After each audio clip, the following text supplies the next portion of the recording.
ଖାଇବାଟା କ'ଣ କେମିତି ହେଇଛି? ଖାଇବା ବଢିଆ ହେଇଛି। ଚିଙ୍ଗିଡ଼ି ଧନିଆ ପତ୍ର ପକେଇକି ରୁଷୁମୁଷୁ ନା ଟେଷ୍ଟ କ'ଣ କେମିତି ହେଇଛି? ହେଇଥିଲା ଆଉ ଟିକେ ଭଲ। କାଟିବା ପାଇଁ ସୁବିଧା ହେଉଛି? କାଟିବା ପାଇଁ ଟିକେ ଅସୁବିଧା ହଉଛି, ମୂଳ ବୁନ୍ଦା ହେଇଯାଇଛି ଟିକେ। Hi friend, Jai Jagannath, welcome to my channel. ଶୁଭ ସକାଳ। ଆଉ ବର୍ତ୍ତମାନ ସକାଳୁ ସକାଳୁ ମୁଁ ଏବେ ଜଷ୍ଟ ଉଠିଲି। ଆଉ ଉଠିଲା ପରେ ମାନେ ପାଗ ଆଜି ଏମିତି ଦେଇଛି ଯେ ପୁରା ମାନେ ମେଘୁଆ ପାଗ ଯେମିତି ସବୁ ଦେଇଛି ଦେଖନ୍ତୁ। ଆଉ ବର୍ତ୍ତମାନ ମୁଁ ଉଠିକି ବର୍ତ୍ତମାନ ଆମେ ଖାଇଦେଇକି ବର୍ତ୍ତମାନ ବିଲକୁ ଯିବା। କାହିଁକିନା ବିଲରେ ଆଜି ବି ଆମର 3 ଜଣ ଆସିଛନ୍ତି ଆଉ କାମ କରିବା ପାଇଁ ଆମ ଗାଁରୁ। ଆଉ ମୁଁ ମଧ୍ୟ ଯିବି ତାଙ୍କ ପାଇଁ ଖାଇବା ନେଇକି। ଆଉ ନିଶ୍ଚିତ ଭାବରେ ଯାଇକି ଦେଖିବା କ'ଣ କେମିତି କେତେ କଟା ହେଇଛି ଆଉ କଟା କ'ଣ କେମିତି ଚାଲୁଛି, ନିଶ୍ଚିତ ଭାବରେ ଦେଖିବା। ବ୍ଲଗ୍ଟି କଣ୍ଟିନ୍ୟୁ କରିବେ, ଶେଷରେ ଦେଖିବା ପାଇଁ ଚେଷ୍ଟା କରିବେ। ଯେଉଁମାନେ ନୂଆ କରି ଆମ ଚ୍ୟାନେଲ୍ ମଧ୍ୟ ବ୍ଲଗ୍ଟି ଦେଖୁଛନ୍ତି, ଖାସ୍ କରି ସବସ୍କ୍ରାଇବ୍ କରିବେ, ବେଲ୍ ଆଇକନ୍ଟି ବଜାଇ ଦେବେ ଏବଂ ଲାଇକ୍ କରିବେ, କମେଣ୍ଟ କରିବେ, ସେୟାର ମଧ୍ୟ କରିବେ। ଚାଲନ୍ତୁ ବର୍ତ୍ତମାନ ଯିବା। ଫାଇନାଲି ବର୍ତ୍ତମାନ ମୁଁ ବାହାରି ସାରିଛି ବିଲକୁ ଯିବା ପାଇଁ। ଆଉ ଏପଟ ସବୁ ଦେଖନ୍ତୁ ଆମର ଭାତ ସବୁ ପ୍ରସ୍ତୁତ ହେଇସାରିଛି।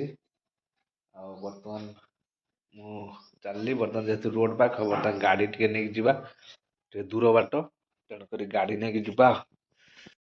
ବର୍ତ୍ତମାନ ମୁଁ ଆସି ବିଲରେ ମଧ୍ୟ ପହଞ୍ଚି ସାରିଛି। ବର୍ତ୍ତମାନ ଧାନ କଟା ଆମର ମଧ୍ୟ ଚାଲିଛି। ବର୍ତ୍ତମାନ ଆମର ଖାଇବା ଟାଇମ୍ ହେଇଯାଇଛି 9:30 ହେଲାଣି। ବର୍ତ୍ତମାନ ଆମର ସୁମତ, ପାଶୁରା ଏବଂ ମକର 3 ଜଣ ବର୍ତ୍ତମାନ ଅଛନ୍ତି ଖାଇବା ପାଇଁ। ଆଉ ଚାଲନ୍ତୁ ବର୍ତ୍ତମାନ ସେମାନେ ଖାଇବେ। ଫାଇନାଲି ବର୍ତ୍ତମାନ ଆମର ଯେହେତୁ ସକାଳ ପାଇଁ ଖାଇବା ଟାଇମ୍ ହେଇଯାଇଛି। ଆଉ ବର୍ତ୍ତମାନ ଧାନ କଟା ଆମର ଦେଖନ୍ତୁ ଏତିକି ବର୍ତ୍ତମାନ ହେଇଛି। ପାଣି ବର୍ତ୍ତମାନ ୟା ପରେ ଖାଇସାରିଲା ପରେ ଆମର ହେଉଛି ଧାନ କଟା ଯିବ। ଏପଟରେ ଆମର ଖାଇବା ପୁରା ବ୍ୟସ୍ତ ସୁମତ। ଆଉ ଦେଖନ୍ତୁ ଖାଇବାଟା କ'ଣ କେମିତି ହେଇଛି? ଖାଇବା ବଢିଆ ହେଇଛି। ଚିଙ୍ଗିଡ଼ି ଧନିଆ ପତ୍ର ପକେଇକି ରୁଷୁମୁଷୁ ନାଗୁଛି। ଆଉ ଆଇଟମ୍ଟା ଟିକେ ଦେଖି ଦିଅନ୍ତୁ, ଯେ କି ସ୍ପେଶିଆଲି ଆଳୁ ଭଜା। ମାନେ ଏମିତି ଭଜା ହେଇଛି ଯେ ପୁରା ମାନେ ଟେଷ୍ଟ, ମସ୍ତ ଟେଷ୍ଟ। ତା ସହିତ ଆମର ହେଉଛି ଚିଙ୍ଗୁଡ଼ି ଶୁଖୁଆ। ଚିଙ୍ଗୁଡ଼ି ଶୁଖୁଆ ଏମିତି ଗୋଟେ ଫେଭରାଇଟ୍, ମାନେ ମୋର ଅତି କ୍ଲୋଜ୍ ଫେଭରାଇଟ୍। ତେଣୁକରି ପାଶୁର ମଧ୍ୟ ଫେଭରାଇଟ୍। ତେଣୁକରି ସେମାନଙ୍କର ଦାବି ଥିଲା ଯେ ଚିଙ୍ଗୁଡ଼ି ଶୁଖୁଆ ହିଁ ପଖାଳ ସହିତ ନେବା ପାଇଁ। ଆଉ ମୁଁ ମଧ୍ୟ ଚିଙ୍ଗୁଡ଼ି ଶୁଖୁଆ ଦେଖନ୍ତୁ ବର୍ତ୍ତମାନ ଆଣିଛି ମଧ୍ୟ। ଆଉ ଯାହାର ମାର୍କେଟରେ ମାନେ ଚାହିଦା, ମାନେ ଭଲ ଚାହିଦା ଅଛି। ଆଉ ସୁମତ ଆମର ତ ସେ ଖାଇବାରେ ବ୍ୟସ୍ତ, ମାନେ ଏମିତି ସବୁ ଟେଷ୍ଟି ହେଇଛି ଯେ ମାନେ ସେ ଖାଇବାରେ ବ୍ୟସ୍ତ, କିଛି ମାନେ ଖାଇ ସାରିଲା ପରେ ସେ କ'ଣ କହିବେ। ଆଉ ବର୍ତ୍ତମାନ ଖାଉଛନ୍ତି। ଆଉ ଆଜି ଯେହେତୁ 4ଥ ଦିନରେ ପହଞ୍ଚି ମୋର ଧାନ କଟା। ଆଉ ବର୍ତ୍ତମାନ ଟିକେ ଦୂର ବାଟରେ ଯେହେତୁ ଆଜି ଅଛି, ବାଧ୍ୟ ହେଇକି ଟିକେ ବାଇକ୍ ନେଇକି ଆସିବାକୁ ପଡ଼ିଲା, କାହିଁକିନା ଟିକେ ଲଙ୍ଗ୍ ବାଟ। ଆଉ ବର୍ତ୍ତମାନ ମୁଁ ମଧ୍ୟ ସେ ଖାଇସାରିଲେ ଯାହା ଅବଶିଷ୍ଟ ରହିବ ମୁଁ ମଧ୍ୟ ଖାଇବି। ଆଉ ମୁଁ ଘରୁ ଖାଇକି ଆସିଛି, କିନ୍ତୁ ଯଦି ବଳେ ଟିକେ ଖାଇଦେବା ତାଙ୍କ ସାଙ୍ଗରେ। କିନ୍ତୁ ବିଲରେ ଖାଇବା ମାନେ ଏତେ ମଜା ଯେ ମାନେ କେଉଁଠି ନଥାଏ। ତେଣୁକରି ମୁଁ ବିଲରେ ସେମିତି ଖାଏ ନା, କିନ୍ତୁ ଯେତେବେଳେ ସମସ୍ତେ ଆସନ୍ତି ଧାନ କାଟିବା ପାଇଁ, ମୁଁ କେବଳ ତାଙ୍କରି ସାଙ୍ଗରେ ହିଁ, ତାଙ୍କ ପାଖରେ ହିଁ ଖାଏ। ମାନେ ବିଲରେ ଏତେ ଖାଇବା ମଧୁର ଥାଏ, ମାନେ ବିଲରେ ହିଡ଼ରେ ବସିକି ଯେଉଁ ଖାଇବାର ଯେଉଁ ଟେଷ୍ଟଟା ମାନେ କେଉଁଠି ଘରେ ବି ନଥାଏ। ଯାହା ହଉ ବର୍ତ୍ତମାନ ଖାଇବା ଆମର ଚାଲିଛି। ଆଉ ଖାଇସାରିଲା ପରେ ବର୍ତ୍ତମାନ ଯାଇକି କଣ୍ଟିନ୍ୟୁ କଟାଯିବ। 12:30 1 ଭିତରେ ବର୍ତ୍ତମାନ ଘରକୁ ଯିବା। ଆଉ ଦେଖନ୍ତୁ ବର୍ତ୍ତମାନ ସମସ୍ତେ ଆମର ଖାଉଛନ୍ତି। ଆଉ ସୁମତ, ପାଶୁରା, ଏପଟେ ବକନାଇ, ଏମିତି ସବୁ ଖାଉଛନ୍ତି। ଆଉ ବର୍ତ୍ତମାନ ଖାଇସାରିଲା ପରେ ପୁଣି କଣ୍ଟିନ୍ୟୁ କଟାଯିବ।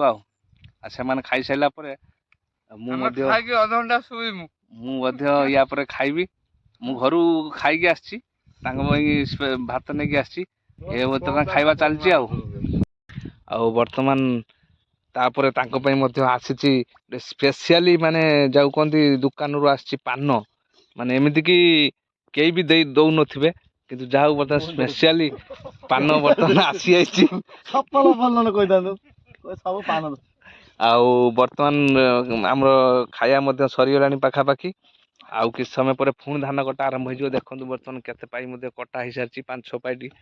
ଆଉ ବର୍ତ୍ତମାନ ସୁମତ ଆମର କିଛି କହିବେ କ'ଣ ଖାଇବା ବିଷୟରେ? ଆଜି ଯୋଉ ଥିଲା ଖାଇବାର ମାନେ କ'ଣ ଖାଇବା ବଢିଆ ହେଇଛି।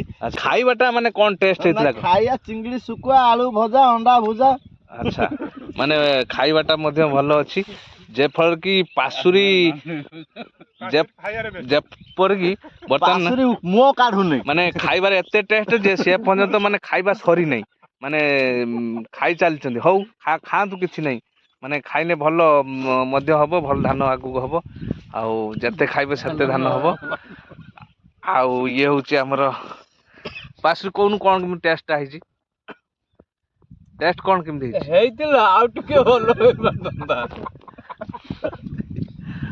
ଆଉ ଯାଉ ସେମାନେ ମଧ୍ୟ ଖାଉଛନ୍ତି ଏଇଭଳି ବର୍ତ୍ତମାନ ଆମର ଚାଲିଛି ଆଉ ଏପଟେ ସବୁ ଦେଖନ୍ତୁ ଆମର ଏପଟେ ତ ପ୍ଲାଣ୍ଟ ଏରିଆ ସବୁ ଦେଖନ୍ତୁ ପୋଖରୀ ଚିଙ୍ଗୁଡ଼ି ଚାଷ ପୋଖରୀ ସେପଟ ସବୁ ଏପଟରେ ସବୁ ବିଲ ଆମର ଯାହା ଅଛି ଆଉ ବହୁତ ଦିନ ହେଲା ଆଉ ଦେଖନ୍ତୁ ବର୍ତ୍ତମାନ ଧାନ କଟା ବର୍ତ୍ତମାନ ଖାଇସାରିଲା ପରେ ବର୍ତ୍ତମାନ ଆରମ୍ଭ ହୋଇଯାଇଛି ଆଉ ଦେଖନ୍ତୁ ଏଇ ଯେଉଁ ବାଉଁଶ ପ୍ରକ୍ରିୟାଟା ମାନେ ବାଉଁଶିବାର କାରଣଟା କ'ଣ ମାନେ ଯେହେତୁ ମାନେ ବାଉଁଶ ଦେଲେ ଟିକେ ଶୋଇ ପଡ଼ିବ ମାନେ ଆଉ ଆଖିରେ ବାଜିବନି କି ମାନେ କାଟିବା ପାଇଁ ପୁରା ସ୍ମୁଥ୍ ଲାଗିବ ଆଉ ସ୍ମୁଥ୍ ଲାଗିବ ସେଇଥିପାଇଁ ବର୍ତ୍ତମାନ ଆମର ଦେଖନ୍ତୁ ବାଉଁଶା ଚାଲିଛି ଆଉ ଏଇଟା ହେଉଛି ବାଉଁଶେଇବାର କାରଣ ହେଲା ଏଇଟା ଆଉ ବାଉଁଶରେ ଟିକେ ନରିମ ପଡ଼ିବ ଫାଇନାଲି ବର୍ତ୍ତମାନ ମଧ୍ୟାହ୍ନ ଟାଇମ୍ ହେଇଯାଇଛି ବର୍ତ୍ତମାନ ଆମେ ବାହାରିଲୁ ଖାଇବା ପାଇଁ ବର୍ତ୍ତମାନ ସମୟ 12:45 ଆଉ ବର୍ତ୍ତମାନ ଆମେ ଚାଲିଲୁ ପୁଣି ମୁଁ ଯେହେତୁ କାଟୁଥିଲି ତାଙ୍କ ସାଙ୍ଗରେ ଆଉ ଟିକେ କାହିଁକିନା ଅଧିକ କଟିବ ତେଣୁକରି ସେଇ ହିସାବରୁ ବର୍ତ୍ତମାନ ଆମେ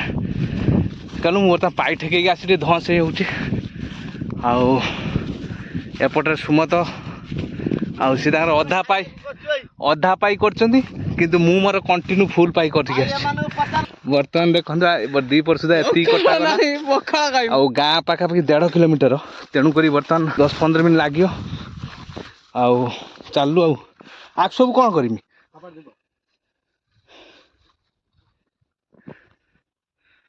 ପୁଣି ଖାଇକି ଆସିଲେ କାଟିବା ଆଉ ନିଶ୍ଚିତ ଭାବରେ ଆପଣଙ୍କୁ ସେୟାର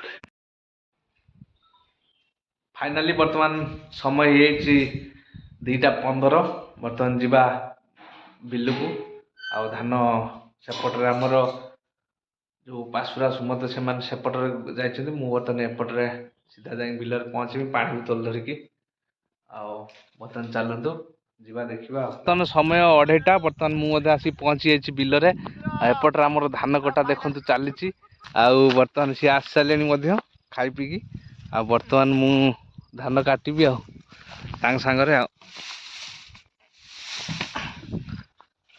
ଆଉ ତାଙ୍କ ପାଇଁ ମଧ୍ୟ ମୁଁ ଦେଖନ୍ତୁ ପାନ ମଧ୍ୟ ଆସିଛି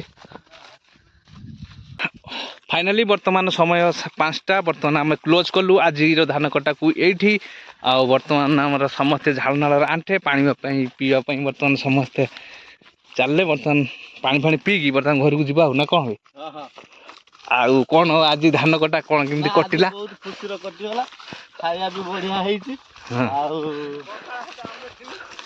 ଦୀପ ଟାଇମ ତ ଆମେ ଯାଉନୁ ଆଚ୍ଛା ଆଉ ସେଥିପାଇଁ ଟିକେ ଦୁଃଖିତ ଟିକେ ସଫଳ ହେଇଥିଲେ ଭଲ ହେଇଥାନ୍ତା ଆଉ ପାଶୁରି ଆମର କ'ଣ କହିବେ ଟିକେ କହିଦେ ଟିକେ ଦର୍ଶକ ମାନେ ଦେଖୁଛନ୍ତି ଲାଇଭ୍ ଭିଡ଼ିଓ ପା ଧାନଟା କ'ଣ କେମିତି ହେଇଛି ଧାନ ଆପଣଙ୍କର ପୁରା 100 ଧାନ ଛେଚି ଦେଇଛି ଆଉ କାଟିବା ପାଇଁ ସୁବିଧା ହେଉଛି କାଟିବା ପାଇଁ ଟିକେ ଅସୁବିଧା ହଉଛି ମୂଳ ବୁନ୍ଦା ହେଇଯାଇଛି ଟିକେ ଆଉ 8 ଦିନ ଆଗରୁ କାଟିଲେ ଭଲ ହେଇଥାନ୍ତା କିନ୍ତୁ ଏବେ ଟିକେ ମୂଳ ବୁନ୍ଦା ହଉଛି କାଟିବା ଟିକେ ଲେଟ୍ ହଉଛି ଅଗ କଟି ଯାଉଛି ଏଇ ସବୁ କଥା ଆଉ କ'ଣ ହଁ